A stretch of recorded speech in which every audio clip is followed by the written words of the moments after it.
NASA just shattered 70 years of denial. The Perseverance rover's Sapphire Canyon sample contains what they're calling potential biosignature. Translation, they found evidence of ancient life on Mars. Not speculation, not theory, actual organic compounds preserved in Martian clay.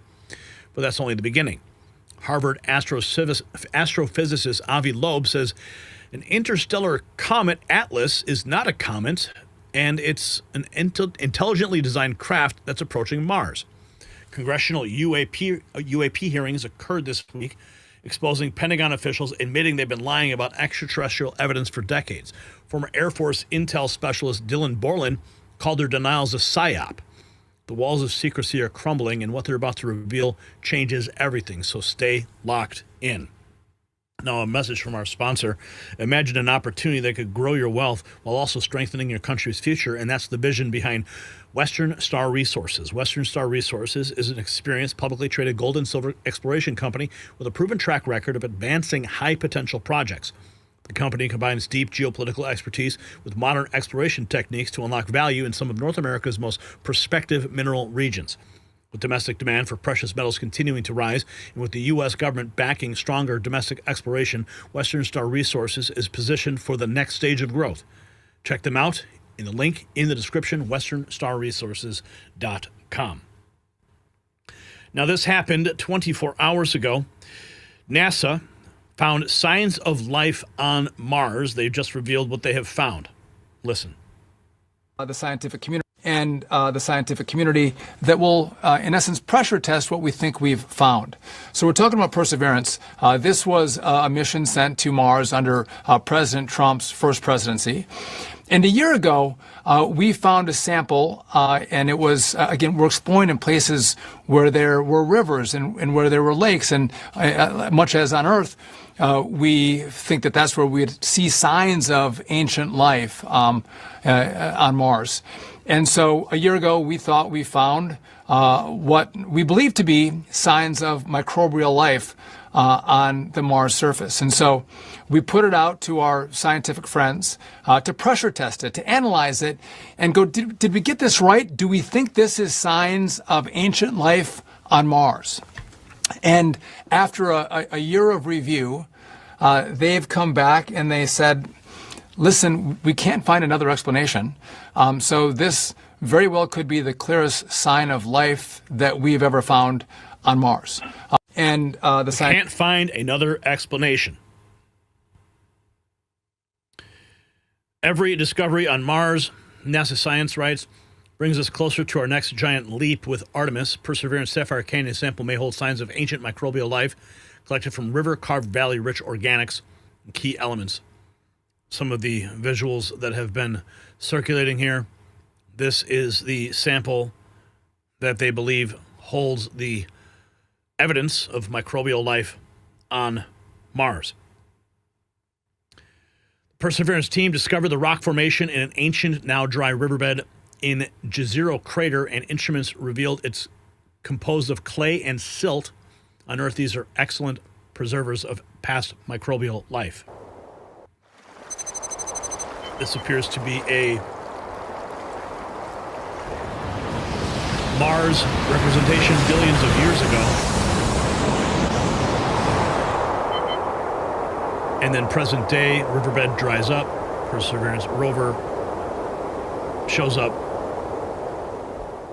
and discovers the clay. Now, Gary Ostlund writes, for the time being, it would appear NASA may have found signs of ancient life on Mars. Now, if accurate, it's just microbial life, nothing advanced, not even plants or animals, but nonetheless. Potential biosignature on Mars has been confirmed. We're now more certain than ever that our Perseverance Sapphire Canyon sample could contain signs of ancient microbial life. We have this from Ashton Forbes, one of my favorite follows on X and YouTube. Of course, he says there's life on Mars. This has been known since we detected seasonal methane well over a decade ago. A couple of scientists did a study just reviewing NASA's images and clearly showed bacteria growing on the rover and possibly fungi. As per usual, you're told to ignore what you see with your own eyes and blindly trust authority. If there is life on Mars, life is abundant in the universe. So they're showing what he believes is fungus growing on the rover. You can see it here. Figure 7, portion of the ChemCam deck. Photographed days later, the growth of fungi and bacteria. Same here, rover Curiosity. The interior flooring and shelter exposed after 51 Martian days. Possible fungi contamination or biocorrosion of the interior walls.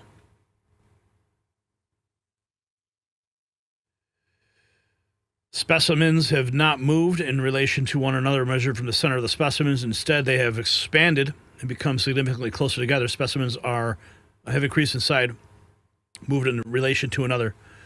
Fungal growth. NASA has found life on Mars. And Elon Musk, as you know, wants to send a manned mission to Mars. If we're lucky, well, and all goes well, how soon before we can do a first uncrewed trip to Mars? If we're lucky, we've probably got about a 50% chance of sending ships from Earth to Mars at the end of next year. So November, December next year, in about 18 months. Wow. Is that realistic or is that Elon time? Well, I try to give the 50th percentile. You should expect half the time I'm wrong. Well, and all... Half the time I'm wrong. The first starship to Mars will be named Heart of Gold.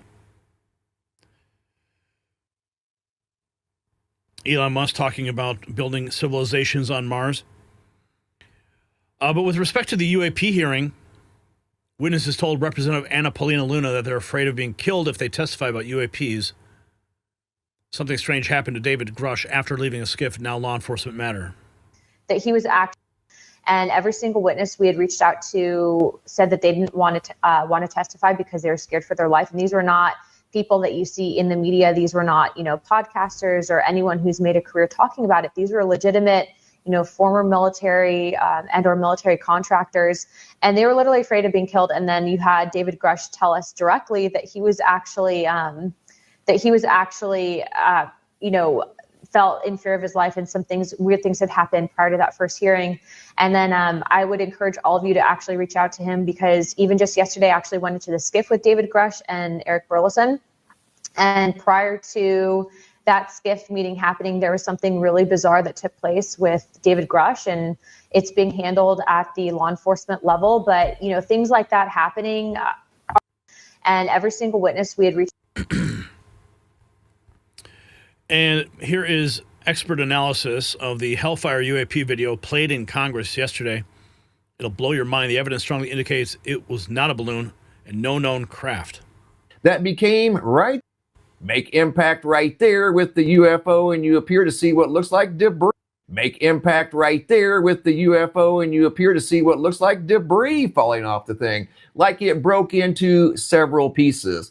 Well, as you're going to see very clearly, there's no doubt that those were not just random pieces of debris. Those were flying objects that were knocked out of the center of that UFO off the coast of Yemen that became right there aerodynamic and started following the UFO as it continued on. It survived the direct hit right there from a Hellfire missile. How does something like that happen? I want to show you guys something real quick. A remark that was made to Congress yesterday about the Hellfire missile. Here we go. Are you aware of anything in the U.S. arsenal that can split a Hellfire missile like this and do whatever that blob thing did and then keep going? And the witnesses testified that no U.S. technology is capable of surviving such a strike. So continuing on, this thing, whatever it was, should not have survived that impact. But as you can see, it did survive,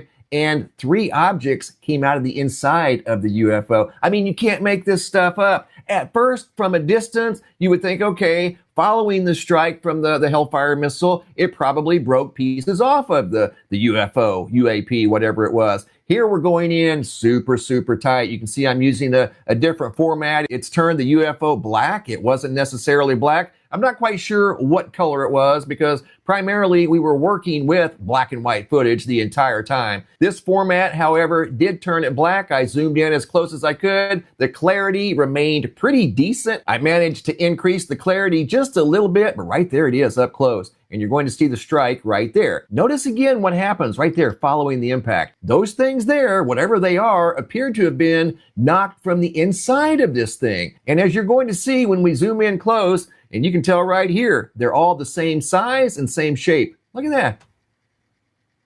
What are those things? Those are not just random pieces of debris. Those are some sort of intelligently designed objects. Here we go again, slow motion, zoomed in, there they are. And the primary UFO remained intact. It released 3 more smaller ones that ended up traveling behind it. I mean, you can't make this stuff up. It is what it is. Right there it is. But what is it? What were they? They appeared to survive. And as the witness testified, nothing should have been able to survive that direct impact. Here we go, different format. I pulled out just a little bit to show the Hellfire making contact with the UAP. This is a much different format. And we're going to zoom in a little bit closer, take a couple of looks at the Hellfire making impact. It does indeed impact what appears to be the back half of this unknown object flying off the coast of Yemen. Right there it makes impact. You can see it knocks it off course. And as you're going to see, somehow or another, right there following the impact, these 3 objects appear in the sky following the primary object right there. Wow. So the primary target turned into not only 1, but 4 targets now. There's 1, 2, 3, now 4. Make impact right there with the UFO. Unbelievable. That was video shown at the UAP hearing. And then we have this 24 hours ago. John Basham posting that Harvard University astrophysicist Avi Loeb says interstellar comet 3I Atlas may actually be an intelligently designed alien craft, and he has multiple scientific reasons to believe that to be true. Loeb says we will know soon as it approaches Mars and we get higher resolution images. Galileo Project. My next guest, Harvard astrophysicist Avi Loeb, has suggested the 3I Atlas is actually some type of alien technology sent here from another solar system. And he's come on the show before to lay out the scientific reasoning behind that startling hypothesis. Well, this weekend he made headlines again when he said that the object could actually be on a mission to release, quote, mini probes that could invade Earth. Avi Loeb joins us now. He's head of the Galileo Project, director of Harvard University's Institute for Theory and Computation, also the best-selling author of the book Extraterrestrial. Okay, I'll bite. What are these mini probes you're talking about, and how would this even be possible? Well, there are 2 possibilities. If it's a technological object, then it might maneuver itself. We haven't seen such a maneuver so far. But the other possibility is that it may release some other objects that reach the planets, and it will continue along its course to the next star. And we just need to keep our eyes on the ball, the way that basketball coaches often say to the team members, because we don't know, but it may well be just a rock which has some ice on the surface that evaporates, in which case we will say it's natural. You know, I defined a new scale last month that is now called the Loeb scale, where 0 is a natural object and 10 is a technological object. And at this point, I give it around a 4. But if it looks like a comet as it comes closer to the sun, I'll reduce the rank closer to 0. Well, 4 is not 10, so it's actually, you think there's more of a shot that it really is actually just a comet? Yeah, the reason was that the inferred size of the object was huge. It was between 20 and 46 kilometers, unless there is a dense cloud of dust around it that is scattering sunlight. This is an object, if that is the size of it, that is 1,000,000 times more massive than the previous interstellar objects we've seen, and that's quite unlikely. There is not enough material in interstellar space to bring such a huge the fact object. that it's unusually large is what's making you doubt that or at least be open to the possibility that it's not just a comet? That's one aspect. And the second is that the trajectory is aligned with the plane of the planets around the sun. Now, we will get a good image of it when it comes close to Mars on October 3rd. We don't need to wait a lot. And there is a camera called HiRISE on the Mars Reconnaissance Orbiter that can image it with a pixel resolution of 30 kilometers. So we should be able to tell how much light is reflected off the object and from that infer its size. And I very much look forward to that. You know, the fun of doing science is that we are guided by evidence and not prejudice. Congresswoman Anna Paulina Luna is asking NASA to monitor 3I Atlas and to send an orbital spacecraft even closer to it as it passes. That would give, what are the chances that NASA will agree to do that? Because that would certainly give us even more data, right? Even more images. Yeah, this came because she actually spoke with me on the phone, and I mentioned so the you paper put her up to it. Yeah, and I suggested doing that. NASA has a number of facilities that it can use in space to get us more data, and she did send a formal letter to Sean Duffy, the interim administrator of NASA. We are very much in line in terms of the way we think about this object and about the UAP that, in fact, Representative Luna is the chair of the task force that tomorrow will host a hearing. So did... Yeah, we are living in a very bizarre timeline. The big picture on UAP secrecy, George Knapp throws down. It was a powerful UAP hearing, great witnesses. Clip by my pals at Saucer on Insta. Institutionalized. I think there's probably multiple reasons. At the start, when these things first started invading our skies in large numbers, we were scared. It was right after World War II, and we didn't know what they were, and they didn't want to panic the public, and that was probably a good call. Over time, I think the lying sort of became institutionalized, you know. Flights over Washington, D.C. in 1952, they're seen, they're captured on radar, jets are chased after these objects, and then we get an explanation it was a temperature inversion. And those kind of lies have been told for a long time.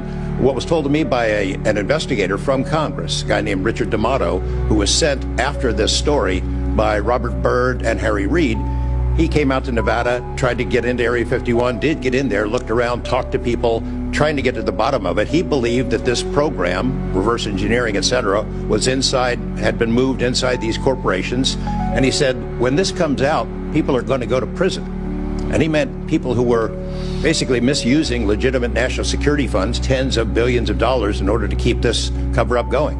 I also believe there's a legitimate reason for the cover-up in that there is undeniable connection of national security involved in this technology. If we are racing for it to master that technology against the Russians and the Chinese, which is what I have been told by Senator Reid and many others, then it is a race that's critical to our survival.